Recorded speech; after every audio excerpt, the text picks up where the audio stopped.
খেলাধুলা শুধু একটা পেশা নয়, এটা আনন্দ দেওয়া আর নিজে আনন্দ পাওয়ার মাধ্যম। কিন্তু খেলায় জিতলে যেমন আনন্দ, হারলে থাকে ততটাই কষ্ট। একজন খেলোয়াড়ের জীবনে এই আনন্দ আর কষ্ট একে অপরের পরিপূরক। আর যখন এই খেলোয়াড়ের নাম তাসকিন আহমেদ, তখন সেখানে যোগ হয় এক অদম্য হাসি আর লড়াইয়ের গল্প। তাসকিন আহমেদ লম্বা সুদর্শন এক ক্রিকেটার। মাঠে তার উইকেট নেওয়ার উদযাপন যেমন ভক্তদের মনে উত্তেজনা তৈরি করে, তেমনি তার হাসি যে কোনো পরিস্থিতিকে সহজ করে তোলে। তবে কি শুধু উইকেট বা পারফরমেন্স দিয়ে তাসকিনের গল্পের শেষ? একদমই না। এই গল্পে আছে ব্যর্থতা, বিতর্ক আর অজস্র সংগ্রাম। এবারের বিপিএল এ তাসকিন খেলছেন দুর্বার রাজশাহীর হয়ে।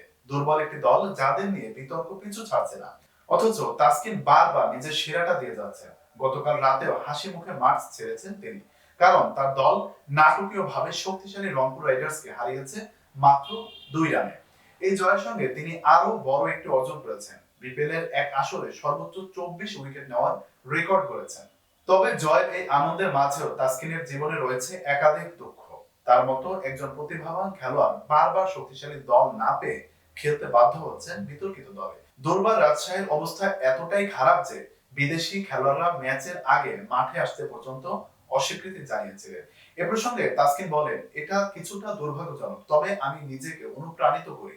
বড় দল যদি মনে করে আমি তাদের নেওয়ার যোগ্য, নিশ্চয়ই নেবে। রাজশাহীর সঙ্গে বিতর্ক যেন নিত্য সঙ্গী। ম্যাচের দিনই হঠাৎ হোটেল বদল করতে হয়েছে। বিদেশি খেলোয়াড়রা তাদের দরজা পর্যন্ত খুলতে রাজি হয়নি। তাসকিন বলেন, আমার জীবনে নতুন অভিজ্ঞতা হলো ম্যাচের দিন হোটেল বদলানো। বোর্ড থেকে আমাদের বলা হলো খেলতে হবে, তবে বিদেশিদের বোঝানো যায়নি। তাসকিন তার দলকে অনুপ্রাণিত করতে পেরেছেন, তবে তার নিজের ভেতরে হতাশা ছিল স্পষ্ট। সবাই অনেক পজিটিভ ছিল, সাহস করে খেলেছি, জেতার পর একটু স্বস্তি পেয়েছি, বললেন তিনি।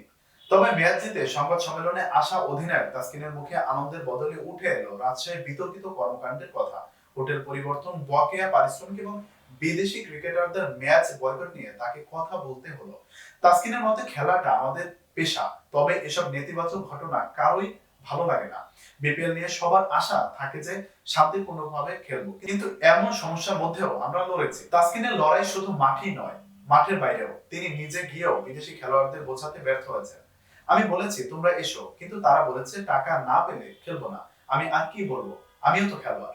তাসকিনের কণ্ঠে একদিকে হতাশা, অন্যদিকে এক অদ্ভুত ইতিবাচকতা। তিনি বলেন, জয়ের অভিজ্ঞতা ভবিষ্যতে কাজে দেবে। এত সমস্যা পেরিয়েও যে সাহস নিয়ে খেলেছি, সেটা বড় শিক্ষা। তাসকিনের এই লড়াইয়ের গল্প শুধু তার নয়, পুরো বাংলাদেশের ক্রিকেটের প্রতিচ্ছবি। খেলাটা শুধু পেশা নয়, এটা একজন খেলোয়াড়ের জীবন। তাসকিনের হাসি, সংগ্রাম আর সাফল্যের এই গল্প আরো একবার প্রমাণ করে যে খেলোয়াড় সত্যিকার অর্থে লড়াই করে, সে সবকিছুর ঊর্ধ্বে উঠে যেতে পারে।